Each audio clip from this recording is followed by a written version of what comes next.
Singing from the same hymn sheet, or are they? The Roman Catholic Church has been dogged by scandals involving sexual abuse by priests. And last week's landmark conference at the Vatican brought hope that the Church was ready to tackle the decades-long problem. The pontiff even promised that abusers will be brought to justice and cover-ups would no longer be tolerated. All he's come up with is a list of 21 reflection points. Now, this is meant to be the basis for new anti-abuse procedures, and victims are not happy. But I think what's important about what's happened here is that you have, for the first time, the bishops from across the world gathering together to try and find ways to respond to this crisis, to ensure it doesn't happen again, to make sure there's guidelines on accountability, there's the new laws, and there's concrete steps that are being taken. And I think the fact there was this meeting in of itself is very significant. So is the Catholic Church ready to tackle sexual abuse within its ranks, or was the recent Vatican conference an attempt to clean up the Church's image? We have in the studio Archbishop William Slattery of the Catholic Church's Pretoria Diocese, William Segodisho, a victim of abuse by a priest, and Miranda Jordan from Women and Men Against Child Abuse. Good evening. Thanks for coming in. Thank you. Let me start off with you, William Segodisho. I mean, you have been a victim. What did you make about the outcome of that meeting? Was it enough? You know, when first I heard of this coming conference, even from the start, I've learned to be very skeptical about what the attitude of the Church, whether they are serious or not about the issue of child abuse within the Church. It is shocking indeed that today when we speak of the Church and sexual abuse, those two words should not be coming from the same breath, if you know what I'm saying. I must say that I can't say I was disappointed, because I really did not expect anything beyond what has happened so far. My feeling is that, speaking from experience, there's been a lot of lip service being paid by the Church officials, and it is very sad for me that the Pope, having called for this conference, has not come up with anything concrete, has not committed. What went wrong there? I mean, he had this opportunity, and I mean, does he think everyone's stupid? I mean, what a waste of time. No, really and truly, this is a very definite step in our reaction to what has been said is a dreadful crime. From the lowest bar possible. From the lowest bar possible. We hate it. It's an absolute disgrace, and it's a shame for everybody, and the Church wants to do all in its power to eradicate it root and branch. Now, it's true maybe that you might feel like that it's still more words rather than more actions. But remember, it's only since the beginning of this century, since 2002 and that a lot of the nations have introduced protocols. If you look at the statistics, the number of offences is much, much, much reduced. During the 1900s, 1970s, 80s, 90s, there was a lot, say 3 or 4% of Church personnel could be accused of abuse. And it took a long time for the Church to react, to see the seriousness of it. There was concealment of it as well, we must confess that. There is a shame involved in that.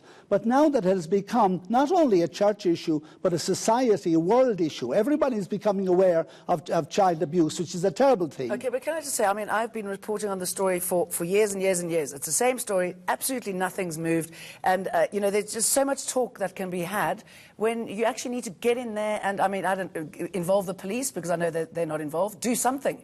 No, the police are involved. You take our own protocol here in this country. Let us say a case comes to the bishop. The first thing he does, he sends down a person within 24 hours, a designated person, to interview that situation and to draw conclusions if there is a case to be answered. Yes, there is a case to be answered. If I may interject there. Yeah. In my case, how come then, when this was reported, I never had any contact with anybody from the Church within that 24 hours? But that was in the 1990s. But now, in October last year, we held a press conference.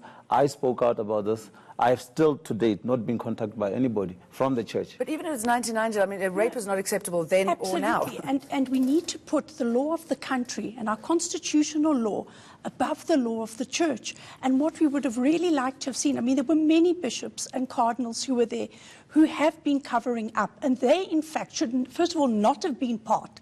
It felt very hypocritical that they were even part of the conference. I'm speaking as a Catholic and a human rights activist and child rights activist, that they shouldn't have been there, and that priests who do this and who cover up should be named. They should be brought out into the public.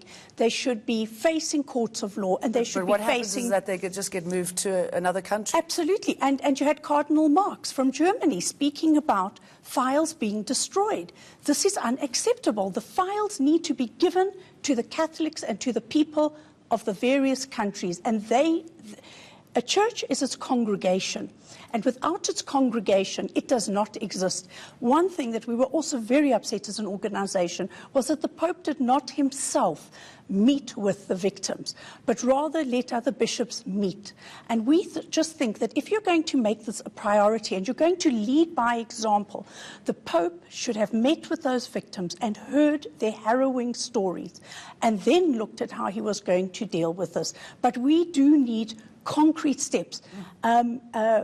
Whether you, as Christians, as Catholics, we need to see that the man at the top is dealing decisively with this, and that when we're going to see defrocking, we're going to see names, we're going to see that there are no more cover-ups and that files are not destroyed. It just makes you realise how many people are involved doing it, the fact that they just can't move it on. I mean, they must be protecting their own, which just boggles the mind about how many people are abusing children in the church. It goes all the way to the top. You know, you can take the incidents, the case of the Cardinal McCarrick in America.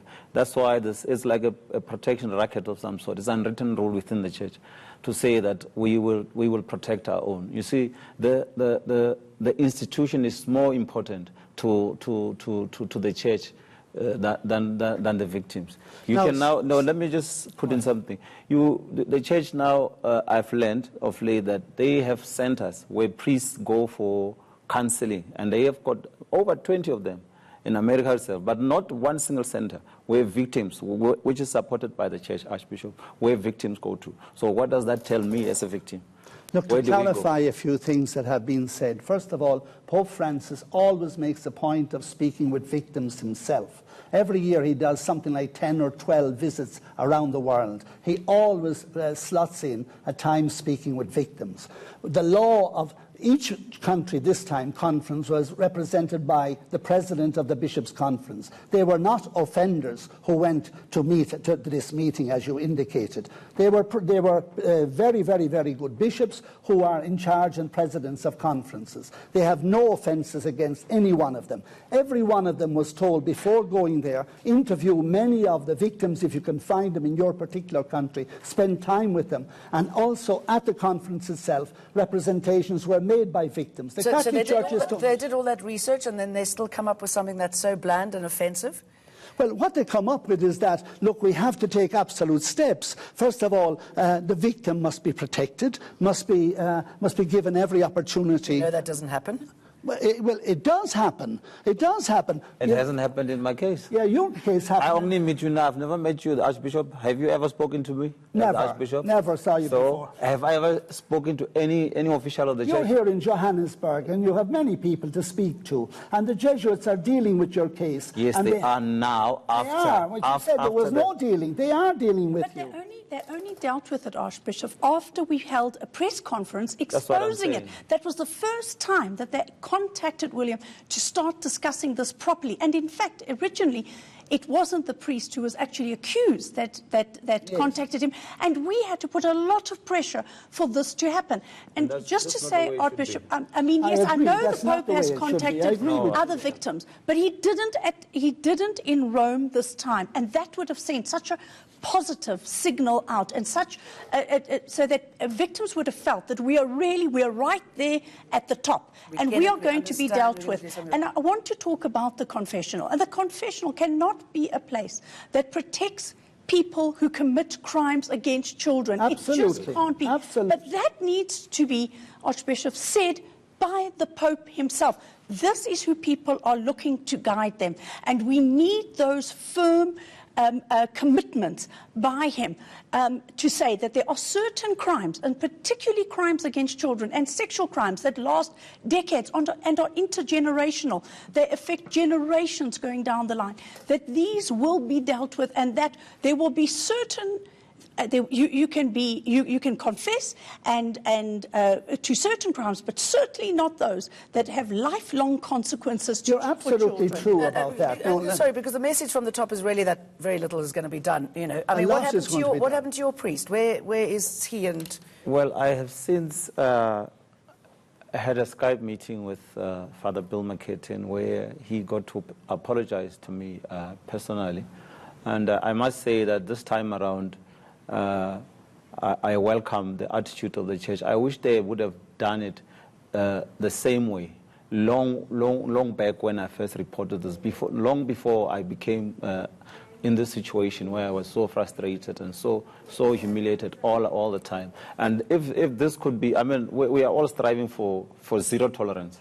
Yeah. For these kind of things. This should not happen inside the church. Okay, Archbishop, what can and should be done now by individual churches, by priests, by those overseeing them? What sort of measures need to be taken to send out the message that it's okay to send your children to church? And to school, because, you know, for history, we educated half the children of the Western world, and they were all safe with us. This is a terrible scandal for us, too. The victim is the first person we must think about. We must make absolutely sure that they are safe. Confession. Anyone who uses confession in order to, and that's the very reason McCarrick has been defrocked now, because he solicited one person in confession 40 years ago. So he has been defrocked.